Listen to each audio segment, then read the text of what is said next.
Have you ever stopped to question the current state of the economy? It's a fascinating story, one that begins with the student loan crisis and winds its way through credit contagion and corporate debt vulnerability, ending with stubbornly high bond yields.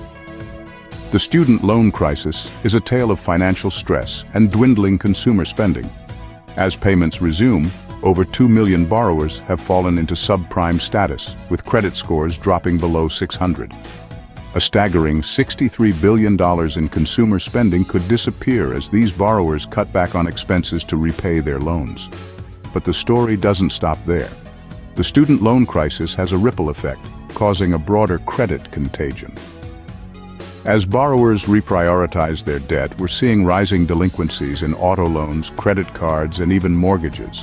Banks face a triple threat of consumer loan defaults, commercial real estate losses, and $500 billion in unrealized treasury losses.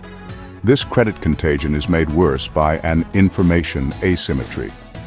Lenders are underestimating the true risk of borrowers due to inflated credit scores, a situation made evident by Anna Wong's analysis, which suggests that scores are overstated by 40%. Our story then veers into the realm of corporate debt vulnerability. Over $1 trillion of corporate debt will need refinancing in 2024 and 2025, and at higher rates. Private equity portfolio companies are hiding their leverage due to inflated earnings metrics. The narrative then reaches the issue of persistently high bond yields.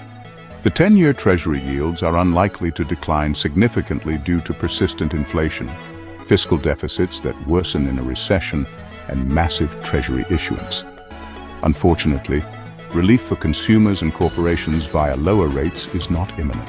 To recap, the student loan crisis is triggering financial stress and a drop in consumer spending. This in turn is leading to broader credit contagion, with rising delinquencies and underestimated borrower risk. This contagion then exposes corporate debt vulnerability, which is exacerbated by inflated earnings metrics. All the while, bond yields remain stubbornly high. So what does all this mean for investments? Gold and miners are favored as a hedge against fiat currency debasement. Equities, however, should be approached with caution due to high valuations and deteriorating earnings. As the story of our economy continues to unfold, it's clear that systemic risks are looming. The banking sector may be overly optimistic in its assessments. Deficits will swell regardless of recession or growth, and the long-term outlook suggests that central banking systems could face an overhaul.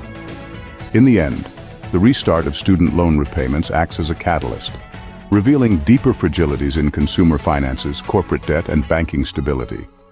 With bond yields stubbornly high and fiscal pressures mounting, it might be prudent to consider hard assets as a hedge.